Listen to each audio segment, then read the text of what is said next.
Hello guys, എല്ലാവർക്കും സുഖല്ലേ? അപ്പോൾ നമ്മൾ അടുത്ത ഇൻ്റർനാഷണൽ ട്രിപ്പ് പോവുകയാണേ. എവിടേക്കെന്നല്ലേ പറയാവേ. ഈ ഓട്ടപ്പാച്ചിൽ എന്താണെന്നറിയോ? ഞാൻ ലേറ്റായി, അത്യാവശ്യം നല്ല രീതിയിൽ 10 മിനിറ്റും കൂടി ഉള്ളൂ. ബോർഡിങ് ഓൾറെഡി സ്റ്റാർട്ട് ചെയ്തു. ഈ ടൈം നമ്മൾ നോക്കിക്കൂല. അങ്ങനെ നിന്നിരുന്നെങ്കിൽ എനിക്കിന്ന് ഓർഡർ ഉണ്ടായിരുന്നു. അപ്പോൾ ടൈം നമ്മുടെ ലൈഫിൽ വളരെ ഇമ്പോർട്ടൻ്റ് ആണ്. ഞാൻ ഇത്തവണത്തെ എൻ്റെ യാത്ര പിസയിലേക്കാട്ടോ.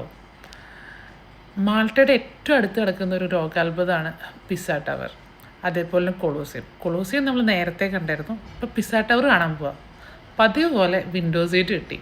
അങ്ങനെ ഫ്ലൈറ്റ് മാൾട്ടയിൽ നിന്ന് പൊങ്ങിയതാ പിസ്സയിൽ ലാൻഡ് ചെയ്യുന്ന കാഴ്ചയാണ് നിങ്ങൾ കാണുന്നത്. അധികം ദൂരമൊന്നുമില്ല കേട്ടോ, ജസ്റ്റ് 1 hour എബോവ് അത്രയേ ഉള്ളൂ മാൾട്ട ടു പിസ്സ. ഒരു കുഞ്ഞൻ സിറ്റിയാണിത്. അങ്ങനെ ഞാൻ ട്രാമിൻ്റെ ടിക്കറ്റ് എടുത്തു. ട്രാമിൽ കയറി ഇങ്ങനെ പിസ്സ സിറ്റി സെൻറ്ററിലേക്ക് പോയിക്കൊണ്ടിരിക്കുക. നല്ല രസമായിരുന്നു കേട്ടോ കാണാൻ. എനിക്ക് ശരിക്കും ഇഷ്ടപ്പെട്ടു ഈ ട്രാം യാത്ര, നല്ല അടിപൊളിയായിരുന്നു. അങ്ങനെ നമ്മൾ പിസ്സ ടവറിൻ്റെ അടുത്ത് എത്തി കേട്ടോ. പിസ്സ ടവറിൻ്റെ അടുത്തുള്ളൊരു ചെറിയ മാർക്കറ്റാണിത്. അങ്ങനെ പിസ്സ ടവറിൻ്റെ കവാടം കടന്ന് നമ്മൾ ഇതാ ഉള്ളിലേക്ക് പോകുന്നു ഗൈസ്. എന്നാ രസമാണല്ലേ. ഒത്തിരി ആൾക്കാരുണ്ടായിരുന്നു കേട്ടോ. ഒത്തിരി എന്ന് പറഞ്ഞാൽ ഡേ ആയിരുന്നു, എന്നിട്ട് പോലും നല്ല തിരക്കായിരുന്നു. ഇതാ കാണുന്നു നമ്മുടെ ചെരിഞ്ഞ ഗോപുരം, ലോകാത്ഭുതം. എന്തൊക്കെ പറഞ്ഞ് വിശേഷിപ്പിക്കേണ്ടതെന്ന് എനിക്കറിയില്ല. എല്ലാവരും ചെയ്യുന്ന പോലെ ഞാനും ചെയ്തു. എടുക്കലും മറിക്കലും ചാരി വെക്കലും എല്ലാം.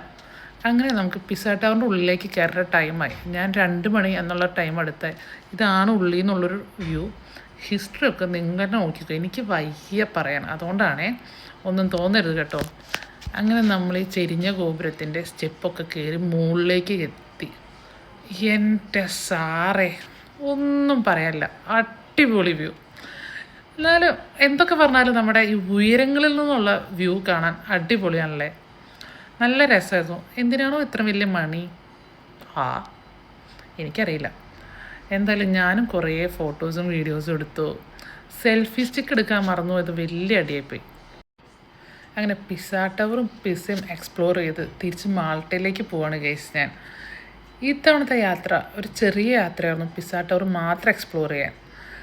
തിരിച്ച് മാൾട്ടയിലേക്ക് ഫ്ലൈറ്റ് കയറുമ്പോൾ എങ്ങനെയെങ്കിലും പെട്ടെന്ന് മാൾട്ട എത്തിയാൽ മതിയെന്നായിരുന്നു. കാരണം എനിക്ക് അത്രമാത്രം മാൾട്ട മിസ് ചെയ്യുന്നുണ്ടായിരുന്നു. എന്തുകൊണ്ടാണെന്നറിയില്ല. ഇപ്പം മാൾട്ട വിട്ട് എവിടേക്കെങ്കിലും പോകുമ്പോൾ ഭയങ്കര മിസ്സിങ്ങാണ് എനിക്ക് മാൾട്ട. എന്ത് നല്ല വ്യൂ അല്ല ഞങ്ങളുടെ കുഞ്ഞൻ ഈ ഐലൻഡ് കാണാൻ. അപ്പോൾ guys, only happy vibe. See you on next video. Bye.